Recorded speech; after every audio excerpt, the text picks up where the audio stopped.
চারপাশে প্রচুর মানুষের সাথে দেখা হবে, অনেক ভিড় ঠেলে এগোতে হবে, প্রচুর কথা কানে আসবে। শুধু আপনাকে যেটা করতে হবে সেইটা হলো ইগনোর। জীবনে কিছু মানুষ আবর্জনা ছড়াতে আসবে, তাদেরকে আগাছার মতো উপরে ফেলে দিতে হবে।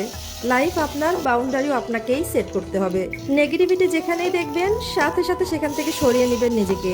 শুনতে খারাপ লাগলেও আপনার কাছের অনেক মানুষ আপনাকে খারাপ দেখতে চায়। তারা চায় সহানুভূতি নামক মলমের তলে একটু কাটা ঘায়ে নুনের ছেটা দিতে। আপনি সিম্পলি সেই সুযোগটাই দেবেন না, অযথা তর্কে যাবেন না, বোঝাতে যাবার কোনো প্রয়োজনই নেই। আপনার সামনে কেউ যদি বলে আপনি মূর্খ, তাই মেনে হেসে বেরিয়ে আসুন। ওই যে সময় আর এনার্জি বাঁচিয়ে নিলেন, ব্যাস কেল্লা ফতে।